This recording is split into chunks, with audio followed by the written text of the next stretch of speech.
جو انجینئر محمد علی مرزا صاحب، یہ امام تیمیہ کی شان میں گستاخی کرنے والا ہے، اس کی اوقات کیا ہے؟ اوقات کیا ہے؟ حقیقت بات ہے، کیا اوقات ہے؟ میں نے امام اوہو عثمان کا آفتاب، یہ کیا اوقات ہے؟ جی بڑے امام ہیں، بڑے امام ہیں۔ میں نے اس امام تیمیہ پر انجینئر محمد علی مرزا صاحب کے لیکچر نکالے آپ کی اس بات پہ۔ اس میں امام تیمیہ کے حوالے سے دو چیزیں میں آپ کے سامنے، ایک میری یہ سن لیں گے پہلے، پھر آپ دو چیزیں رکھ دینا۔ اس نے کہا امام ابن تیمیہ کے عقیدے میں کرپشن پائی جاتی ہے، جی یہ اس کا اصل الزام ہے ان کے اوپر، اور وہ اس چیز کو ڈیزرو نہیں کرتے کہ ان کو ایک بڑا امام یا بڑا عالم قرار دیا جائے۔ کیوں نہیں ڈیزرو کرتا؟ ایک بندے کو امت مانتی ہے، اپنا علامہ مانتی ہے، یعنی کہ احناف کے بڑے بڑے علماء ان کو اپنا یعنی سمجھتے ہیں جید عالم دین ہے، اور بڑے بڑے متصب علماء جو ان کو جناب بقاعدہ کہتے ہیں وہ علامہ ہیں، ان کی آراء سے اختلاف کرنا ممکن ہے، لیکن آپ کس طرح کہتے ہیں کہ آپ اس کو بڑا امام یا علامہ ماننے تیار ہیں؟ کیا آپ کو مسئلہ ہے؟ جی میں بالکل ٹھیک آپ کہہ رہے ہیں۔ امام جو دو چیزیں وہ میں آپ کے سامنے رکھ رہا ہوں۔ امام تیمیہ کی کتاب ہے اقتداء صراط المستقیم، دارالاسلام پبلیکیشن نے شائع کیا، اس کے صفحہ نمبر 73 پہ امام صاحب لکھ رہے ہیں، میلاد چیپٹر ہے جس میں وہ کہتے ہیں یہ عیسائیوں سے مسلمانوں نے لیا، اللہ تعالیٰ نے اس پر اللہ تعالیٰ اس بدعت پر نہیں، اس محبت اور اجتہاد پر انہیں ثواب دے گا۔ نہ تو ان کا یہ موقف ٹھیک ہی نہیں ہے، ٹھیک نہیں، چلو ٹھیک ہے۔ اچھا، پھر امام تیمیہ، آپ جیسے میں بھی اس بات کو مانتا ہوں، آپ بھی مانتے ہیں کہ ہر بدعت گمراہی اور ہر گمراہی دوزخ میں لے جانے والی کوئی ہے۔ شک نہیں۔ امام تیمیہ نے اپنی اسی کتاب میں لکھا کہ حضرت عبداللہ بن عمر جو اپنے سفر حج کے دوران ان جگہوں پر نماز پڑھا کرتے تھے جہاں نبی صلی اللہ علیہ وسلم نے سفر حج کے دوران نمازیں پڑھی، حتیٰ کہ مسند احمد میں ہے کہ ان جگہوں پر پیشاب بھی کیا جہاں نبی صلی اللہ علیہ وسلم کا پیشاب کیا، سنت کے طور پر، ان ثواب کے طور پر۔ اس کو امام تیمیہ نے بدعت قرار دیا۔ عبداللہ بن عمر رضی اللہ تعالیٰ عنہ کو صحیح بخاری میں رجل الصالح کہا گیا ہے، مطلب نیک انسان، صالح آدمی۔ آپ اس موقف کو مانتے ہیں امام دیکھیں، میں تیمیہ؟ پہلے آپ کو اس بات میں ایک جواب دوں گا، یعنی کہ اس کا پہلا حصہ پھر دوسرا بھی دیتا تھا۔ جی، پہلی بات تو یہ کہ امام تیمیہ رحمۃ اللہ علیہ کے بہت بڑے مجتہد اور بہت بڑی امام ہونے کے باوجود ان کی ہائے رائے سے متفق ہونا ضروری نہیں۔ پھر وہی بات کہ ہمارے لیے کتاب و سنت معیار ہے، جی جب تک ہم کتاب و سنت کا معیار نہیں مانیں گے اس وقت تک ہمارا جو راستہ کلیئر نہیں ہو سکتا۔ دوسری بات ہوتی ہے، کئی جو فتاوی جات ہوتے ہیں ان کے بارے میں یہ بات ضرور دیکھنی چاہیے کہ اگر کسی شخص میں کوئی ایک عمل ایسا پایا جائے جس کو بدعت قرار دیا جائے، اس سے اس کی صالحیت متاثر نہیں ہو جاتی۔ کسی ایک عمل کے اندر ہو سکتا ہے کہ میں کسی مقام کے اوپر اپنی مس انڈرسٹینڈنگ کی وجہ سے کسی بدعت کا شکار ہو جاؤں۔ تیسری بات ہے سیدنا عبداللہ بن عمر کا یہ عمل، جو اصل سوال ہے کہ کیا یہ بدعت تھا کہ نہیں، تو اس کے بارے میں توقف کرنے کی ضرورت ہے، مجھے غور و خوض کرنے کی ضرورت ہے۔ مجھے نہیں چاہیے کہ میں جٹ پٹ ہر بات پہ اپنی رائے دے دوں کہ یہ نہیں تھا یا ہاں تھا۔ مجھے چاہیے کہ میں اس کے اوپر غور کروں کہ انہوں نے ایسا کیوں کیا ہے۔ جب تک میں اس کی تحلیل نہیں کر لوں اپنی رائے نہیں دے سکتا۔ جی بالکل ٹھیک ہے، مجھے احترام ہے آپ کو۔ اچھا، یہاں مجھے یاد ہے کہ ڈاکٹر ذاکر نائک نے کربلا مارکے کو پولیٹیکل جنگ کہا تھا، اقتدار کی جنگ کہا تھا، اور یزید کے نام کے ساتھ مے اللہ پلیزڈ ود ہم۔ آپ کی بھی یہی رائے ہے؟ میں اس رائے کے ساتھ ان سے اتفاق نہیں کرتا۔ اس کی وجہ کہ میرا موقع امام تیمیہ رحمۃ اللہ علیہ لا نحبہ ولا نسبہ، ہم اسے محبت کے دعوے دار نہیں ہیں، اور گالی اس لیے نہیں دیتے کہ مختلف ہی مسئلہ ہے، لیکن ہمارا اس کے ساتھ کوئی وکالت والا رشتہ نہیں ہے۔ اچھا، ایک یہاں اور بھی سنتے جائیے، تقویۃ الایمان، اسماعیل دہلوی صاحب کی کتاب ہے اور بڑی اہم کتاب ہے آپ کے اہل حدیث میں۔ اس میں ہے کہ بڑے سے بڑا انسان ہو یا کوئی مقرب فرشتہ ہو، اللہ کے نزدیک ایک چمار سے بھی زیادہ ذلیل ہے۔ میں یہ بات سمجھتا ہوں کہ یہ سلوک ٹھیک نہیں ان کا۔ باقی ان کی کتابیں بڑی فائدہ مند باتیں بھی انہوں نے کی ہیں، مفید باتیں بھی کی ہیں، اللہ کی توحید کا انہوں نے اعلان بھی کیا ہے، لیکن میں سمجھتا ہوں کہ ان کی یہاں شاید ڈیروگیٹری انٹینشن تو نہیں تھی، لیکن ایسا سلوک نہیں ہونا چاہیے جس سے لوگ ہرٹ ہوں۔ اچھا سر، اب کوئی دو چار سوال اگر آپ اجازت دیں۔ جی کیوں نہیں، آپ کی مرضی ہے۔ جلال اجازت دیں۔ نہیں جلال کی تو بات ہی کوئی نہیں۔ اچھا، ایک تاثر ہے کہ جیسے کچھ شیعہ علماء کو فنڈنگ آتی ہے مجھے نہیں پتا، ایران سے، ایسے ہی اہل حدیث کے کچھ اکابرین کو سعودی عرب سے فنڈنگ آتی ہے۔ آپ کو کتنی فنڈنگ آتی ہے؟ میرا خیال یہ ہے کہ ایجنسیاں ہمارے ملک کی ان چیزوں سے غافل نہیں ہیں، اور کا پورا ٹریک ریکارڈ ہوتا ہے۔ میرا بینکیں بھی کچھ نہ کچھ انوالو ہوتی ہوں گی، چلے ہنڈی یا جو بھی طریقہ کار ہے، تو اس کو ٹریک کرنا مشکل کوئی نہیں ہے۔ اچھا، ویسے جن کو آتی ہے یہ تو طے ہے کہ آتی ہے، مجھے نہیں پتا آتی ہے کس کو۔ نہیں، آپ کہتے طے ہے، میں کہتا نہیں طے نہیں، لیکن ان کا ہم نے کیا اکھاڑ لی ہے؟ نہیں، کچھ بھی نہیں اکھاڑا، لیکن ہم ایسا الزام کیوں قبول کریں جو ہوا ہی نہیں۔ آپ کو نہیں آتی؟ مجھے نہیں آتی، نہ مجھے انٹرسٹ ہے، سچی بات مجھے انٹرسٹ بھی کوئی نہیں۔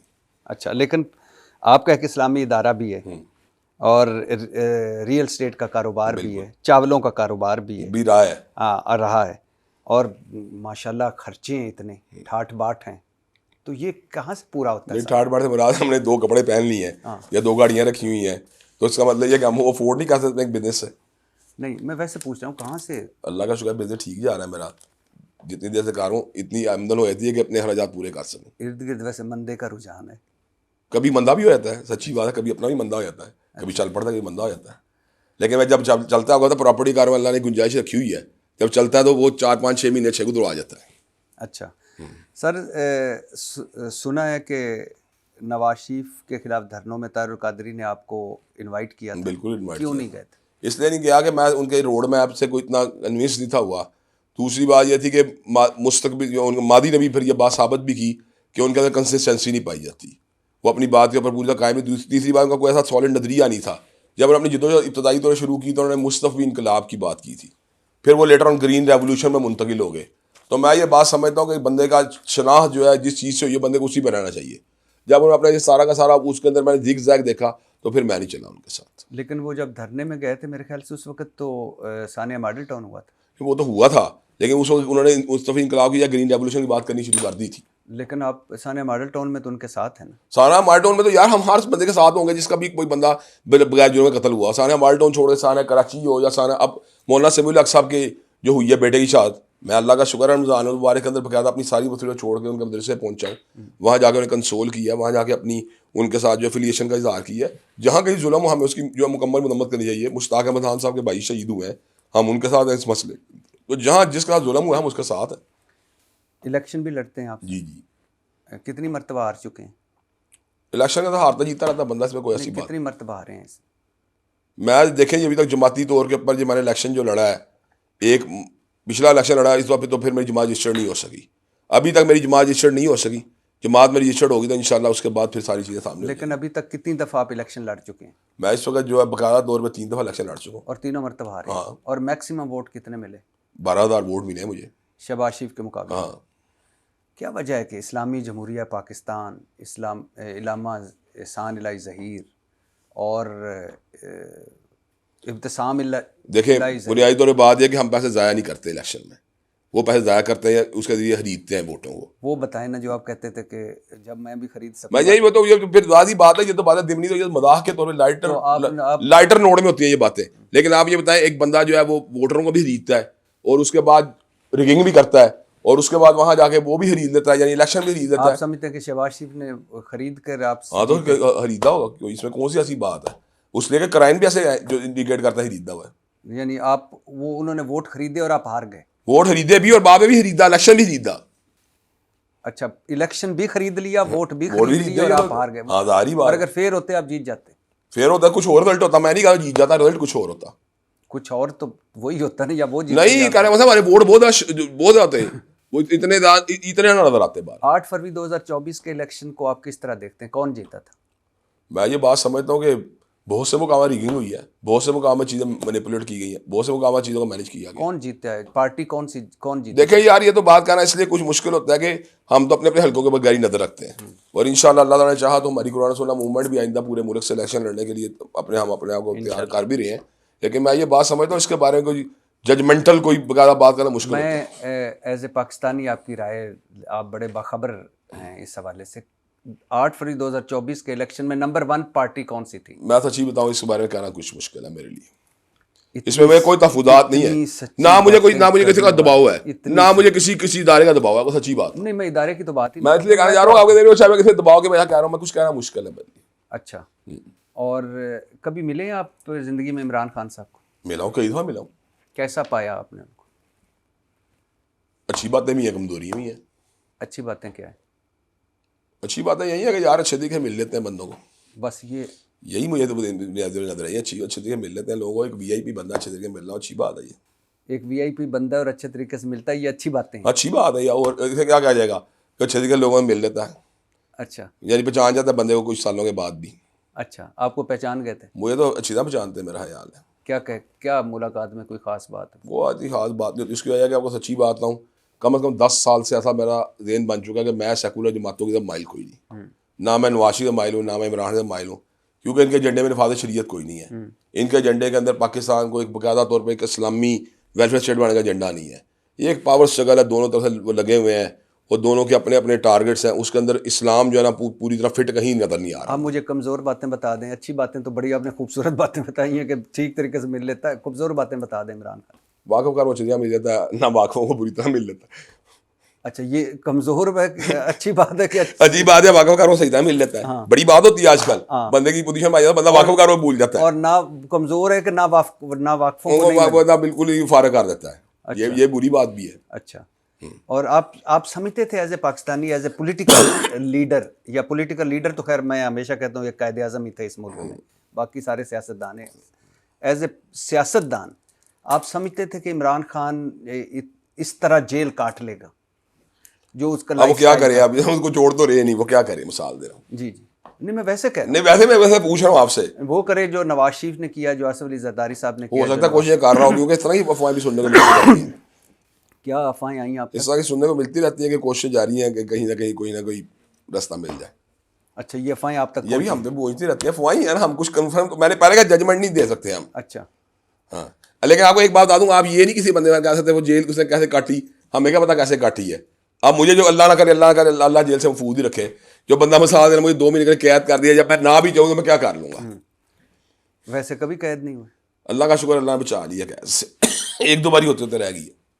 اچھا یہ ایک ہے کہ اگر شراب کی بوتل کے باہر زمزم لکھ دیا جائے تو وہ اندر زمزم نہیں ہوتا. ہاں نہیں, شراب ہی رہتی ہے. تو یہ ہمارا جو باہر بینک کے بعد اسلامک بینکنگ لکھ دیا جاتا ہے, افسوسناک ہے. یہ جو فتوے مفتی تقی عثمانی ہم نہیں صاحب, مطمئن فتویٰ سے, سچی بات ہے, ہم نہیں مطمئن. یہ نہیں ہونا چاہیے. یہ نہیں ہونا چاہیے, سچی بات ہے, اس کے لیے کافی توجہ کی ضرورت ہے. آپ سمجھتے ہیں کہ ایک دن جو آپ کے ذہن میں شریعت ہے وہ اس ملک میں نافذ ہاں ہوگی, ضرور ہوگی انشاءاللہ, ہر صورت ہوگی. میری دعا ہے کہ اللہ تعالیٰ ابتسام الہی ظہیر صاحب کے منہ سے آئندہ محبتیں نکالے, جوڑیں وہ سارے, میں محبتیں دے رہا ہوں پہلے ہی, جوڑیں وہ سارے, دیکھیں میں پہلے محبتیں دے رہا ہوں. اگر آپ کے رنجید محمد علی مرزا ہی محبت کا حقدار ہے تو اللہ کی بات ہے. ویسے اگر سچی بات ہے, میں محبت بانٹ رہا ہوں. اللہ کرے نہ میں کوئی دیوبندیوں کو بگا رہا ہوں, نہ کوئی بریلویوں کو بگا رہا ہوں, نہ شیعوں کی تکفیر کر رہا ہوں. میں تو ہر بندے کا اچھے طریقے سے پیش آ رہا ہوں. اگر انجینئر محمد علی مرزا نہ کرتا صحابہ کرام کی توہین, نہ کرتا بے لگامی بے زبانی, اور نہ کرتا ائمہ دین کے بارے بھونک بھانگ کے لفظ, تو شاید آج حالات مختلف ہوتے ہیں. تو اللہ کرے آپ ساروں کو اکٹھا کر سکیں, اور اللہ کرے یہ نفرت اور تقسیم جو اس ملک میں ہے اس میں آپ کمی کا باعث. مجھے بہت خوشی ہوئی آپ سے مل کے.